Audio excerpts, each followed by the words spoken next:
Hi, friends. Welcome back. So, headline: Trump says he would offer Tesla CEO Elon Musk a cabinet slot, but might end EV tax credit. And this is the world that we live in, guys. We might be looking at Elon in the cabinet if Trump wins. That's what's being floated around. Elon even responded to Trump here today. He tweeted out just a few hours ago, "I am willing to serve." We're talking about the Department of Government Efficiency, or DOGE, for real. And, we, they floated this name before. Elon was talking to on a podcast, and then Elon mentioned it to Trump. And I don't know why I didn't put it together before. The DOGE is the Department of Government Efficiency. I guess this is what we're looking at. Even Elon supporters are always like, this is a meme. Elon cut 90% of Twitter staff, and it's still working fine. Should we try it with the government next? And another supporter of Elon is tweeting out, "Just two dudes saving America." Guys, I want to cover this stuff because I think this is going to be our new world going forward. We're going to be in a sort of meme-dominated, AI-driven world. You're going to see, Elon and Trump dancing probably forever now. And even Elon says, "Do we have great moves or what?" And this kind of stuff. I'll be frank. It's funny, haha. But there does come a point where this can be dangerous. And I give you an example, and this is sort of where we're still figuring this stuff out. Trump falsely implies Taylor Swift endorses him. This came out 6 hours ago. Basically what it was is Trump tweeted out this thing that says, "I accept." And essentially you can see it is a bunch of AI generated images that looks like, Taylor Swift is supporting Trump and a bunch of Swifties are supporting Trump. This is a real problem, right? I understand some people say, haha, it's funny, it's a joke, can't you take a joke? Fox News, they'll say, "Oh, you liberals, you just got your panties in a wad," or whatever they're gonna say. And this is the headline that Fox ran: "Trump's posting of AI image of Taylor Swift and her fans supporting him triggers media outcry." And this is the question I pose to you. What if someone used your image and put you in a t-shirt and made it appear that you're at a campaign rally of a place that you weren't at, and appear that you're supporting a candidate that you don't support? How would you feel about that? This is a real question. And it's interesting because I think something like, say, drawings, political cartoons, like, for example, here this is a picture of Trump, and it's done with the different colors and stuff like that, but we're not really misrepresenting what Trump is or saying. This is sort of where I think it's a important philosophical question. Headline here: Donald Trump posts a fake AI generated Taylor Swift endorsement. Subtitle: The post may not violate new deepfake election laws, but Swift herself might have a legal claim. And that's the question, would be, do we need new laws for this kind of stuff, especially when it involves the elections? It's a tough issue. I'll give you guys some examples. This is sort of why I'm digging into it. This came out recently. U.S. Intel says Iran was behind Trump campaign hack. I think it was a week ago I heard this for the first time, and then now we're I guess our intel is confirming it. You may have foreign powers that want to use voices of whatever politician and images of whatever politician and put out fake messages and say, "Oh, so and so president said this, or so and so president said that." It becomes hard to know what's real anymore, right? Even Elon Musk was tweeting out today. He did an image, you can see this here. It was of like a dance party with Game of Thrones characters. Now, in this situation, these are fictional characters, right? Game of Thrones characters, all fictional. So but we're gonna see stuff like this is gonna be more and more realistic. I think that's where the danger lies. Moreover, you have this. So I guess Iran did hack Trump's campaign. Who knows exactly what they have. Evidently, though, they leaked it to the press, but the press decided not to run the story. My understanding of it from when I was looking at this stuff, I guess it might be sort of, what's our word? We'll say dirt, dirt on Vance, which is the candidate, because Trump's team vetted Vance, and they're going to have pros and cons on the person, and basically you'd run the story. It said, "Oh, look, this is what Trump knew before. They picked Vance, and what do you think about it, basically? But again, the news media outlets decided not to run it. But not everyone necessarily, and we're talking about multiple issues at the same time. We're talking about, fake stuff being put out there in the marketplace, fake stuff being put out in their news. And they're also talking about, say, hack stuff being put out there. I want to play something that Trump said. I think this was back 2016. You can let's hear it for yourself. So this is basically Trump talking about, encouraging other countries to hack Hillary. Basically, you can listen for yourself what he said. Emails, that gives me a problem. Now, if Russia or China or any other country has those emails, to be honest with you, I'd love to see them. Russia, if you're listening, I hope you're able to find the 30,000 emails that are missing. I think you will probably be rewarded mightily by our press. So, in my opinion, this stuff is problematic, the stuff that Trump is saying, right? But I also want to put it in another perspective, right? So Trump really did say this stuff. You can easily find it. It's easy to find. This is BBC here. But, what if I could easily generate, and you can these days, a photorealistic version of Trump and have him say anything that I want, right? I hope you guys understand the danger of this stuff. And I know there's people out there that say, well, if it's fake stuff I disagree with, I forget that, and I'm put up a sample meme here. But if it's fake stuff I agree with, hey, that's fantastic. And this is a question, like something like this, like so we're talking about, I think that's Drake, or say something like Elon. So Elon likes to tweet out that, essentially Kamala Harris is a communist, right? That kind of stuff. That's what he likes to tweet, this kind of stuff, right? I would say, this is my opinion, I would say, okay, that's more closer to a political cartoon, that kind of thing. But where are we going to draw the line in this stuff? This is where because more of this, say, Swifty for Trump kind of thing, this is a way more problematic. It depends on what your feelings on this one is, right? This kind of thing. So this is probably closer to political cartoon. Whether or not it's appropriate, that's a different issue, right? But this is the kind of stuff that we're facing, and here Trump is implying that Kamala Harris is a communist. That's the kind of stuff that we're and this is this is coming from the Trump side. So I understand for people who love Elon and love Trump, they see no problems with this kind of stuff. And you could make the case that if you're tweeting out pictures of yourself, that is your image. You own your image. It is you, right? Do whatever you like. Feel free. But when you involve with elections and other people, it's a whole other ballgame. Talking about Mr. Musk, though, actually, it's interesting. This just came out today also. So we know that he's giving a bunch of money to the Trump side, and evidently now they're paying people to come and knock on your door. Chances are North Carolina or Michigan. I think it's like $20 to $30 an hour, something like that. I looked at the ad for myself. But you can see here, Elon Musk pro-Trump super PAC hires help in GOP-friendly North Carolina. And who knows, maybe we're looking at a new cabinet position called DOGE, Department of Government Efficiency. Who knows? Moreover, if you don't know, Elon's giving Trump a bunch of money. And he's as smart as you get. But Elon endorsed me the other day, and I didn't even know this. He didn't even tell me about it. But he gives me $45 million a month. A month. Not 45 million. Gives me 45 million a month. So that was Trump, Grand Rapids, Michigan, July 20th, 2024. And, I feel like every day now I have to really specifically say the date, the time, etc., because we're going to be in a future very quickly where, someone can generate a fake video of Trump whenever they want. And I hope you guys understand the real problem with this stuff. Moreover, this is the kind of, world that we're living in. You can actually pay people on social media to spread whatever messages that you want. So this is Teslanomics person, one of the Musk Tesla stock promoters. Teslanomics says, I would like to hear of anyone that has lost from betting on Elon Musk long-term. Anyone, right? I'll listen. So he's basically implying that Elon's a superhero. He's come out of the helicopter. He's so awesome. Is anyone out there who lose money on Tesla? And someone actually answered, come from someone named The Man.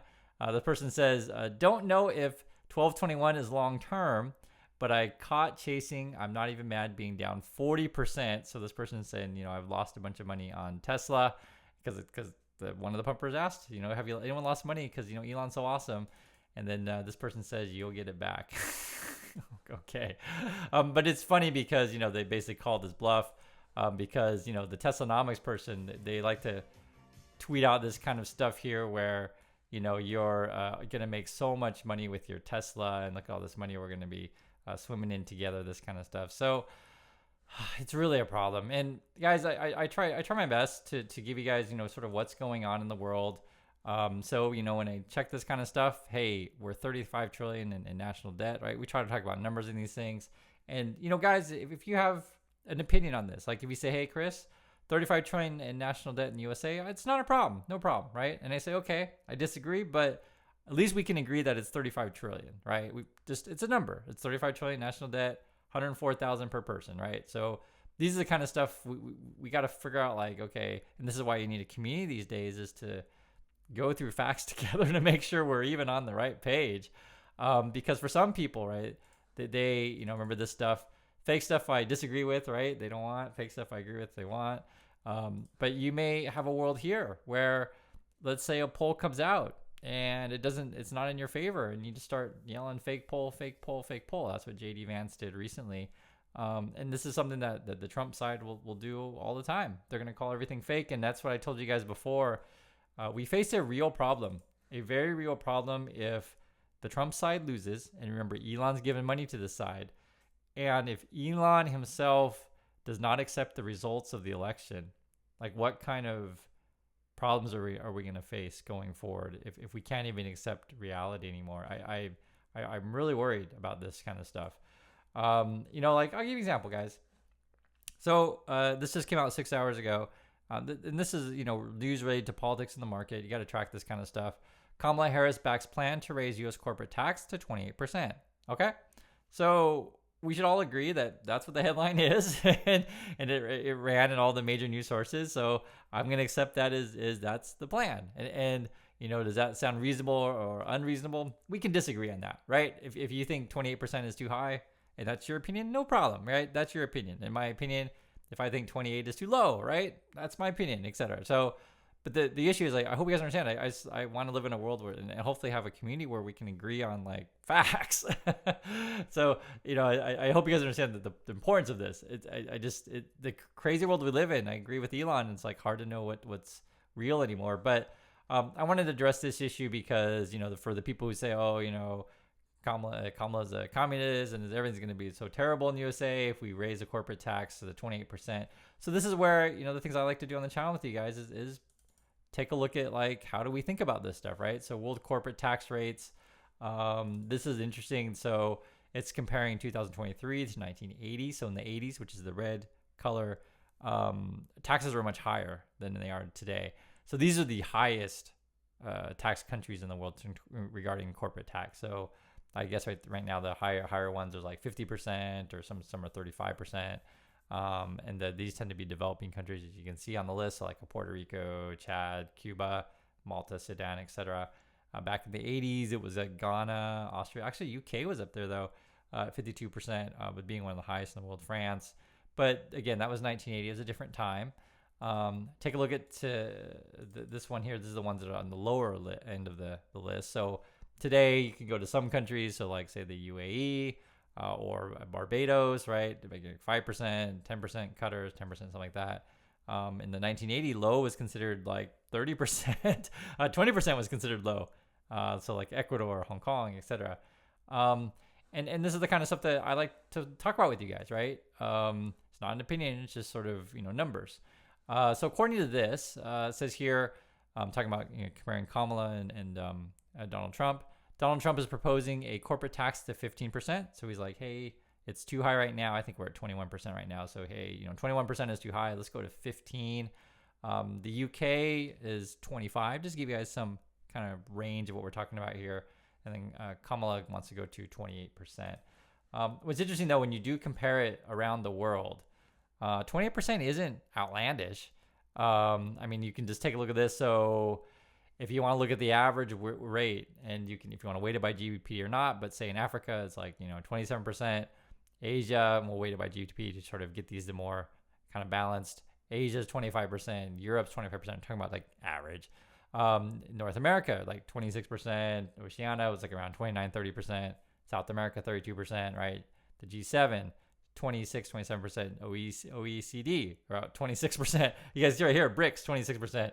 European Union, 25%. G20, 25%. The world, about around 25, 26%. So, if Kamala wants to raise to 28, we're not talking like crazy numbers that some people would imply. You can still disagree, but at least we're looking at the same stuff. Because I always think it's good to put things in context, right? So like I'm in Korea, corporate tax is 25%.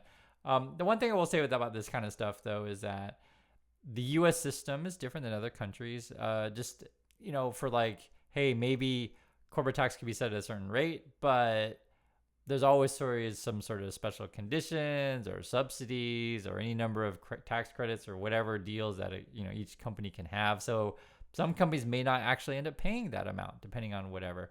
And I just give you an example. I have a friend who lives in Japan, and we were just talking about taxes one day, and it was really funny because I was saying, in the USA we file our taxes, and we can do the questionnaires, and we have all these right off here, right off there. Like you guys, anyone who's American, like our taxes are pretty complicated. And it was fascinating because I guess in Japan, his company just does the taxes for them. It's not like the system that we have in USA where it's just like special condition, tax shelter here, tax shelter there. Like and obviously I'm sure wealthy people. And my friend's not poor by any stretch. I think he does really quite well, actually, to be perfectly frank. But it's not like people in Japan don't have tax shelters and don't move money offshore, etc. People do all sorts of things, but just be aware though whenever someone gives you whatever these numbers are, say in the USA situation, there's a lot of special conditions that go on.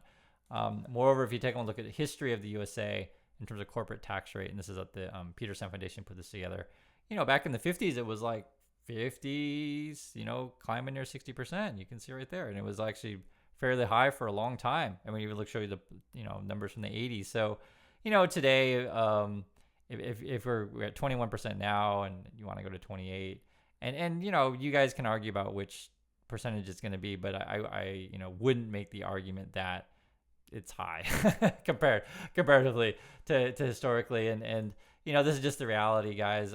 Our government, we spend more than we bring in. So my personal opinion, we should do both. We should cut spending, right? And also to raise taxes. I think that's just a reality. The other thing, and I don't know if any candidate's doing it, but we should have a serious conversation about whether or not we should, raise the limits on how much we can tax for Social Security, which I don't think is a crazy thing to say either. It's not popular to say that you need to, raise taxes, but if you want to pay for stuff, I think that's how the game is played.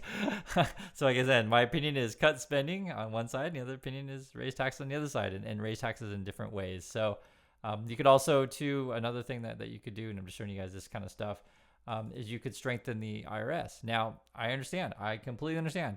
From the point of view of people who are the Trumps or the Musks, they say, oh, forget the IRS, completely cut the IRS. We don't need those people.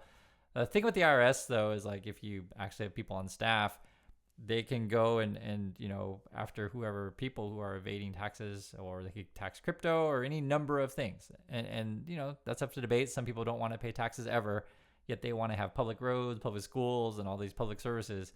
They just don't want to pay for it. But guys, there comes a point where you got to make these things balance. So that's my opinions on these things. I know people get upset when you talk about this stuff, but it's real.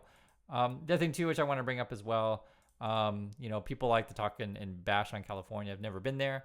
It is true that retail crime is we're talking about politics a bit here today.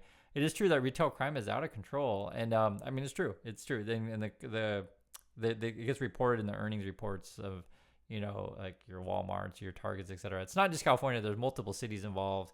The top cities for retail, organized retail crime, I guess, is in New York, LA, Seattle, and Houston, and I think maybe St. Louis might be on that list, because I remember reading something about that. But anyway, I guess in California, the Governor Newsom, he's gonna pass laws to make it more tougher on criminals who essentially do these kind of things. So we'll see if that works. I think this is one of the worst things that's going on right now in California, to be perfectly frank. And I saw footage of people just stealing stuff like nuts. It's crazy. The thing I didn't know is I always thought that people sold this stuff on like swap meets, those kind of stuff, or maybe eBay. But they were suggesting here, and this was a CNBC thing they just did recently last month, that these people, they call it the queen pin. But these kind of people, they have like these organized crime people that do smash and grabs or whatever, and various stores. And then I guess they sell the stuff on Amazon, which is crazy. I didn't know that. I didn't know some of the goods on Amazon would be hot. So this is the kind of stuff that I check out every day and like to keep you all informed.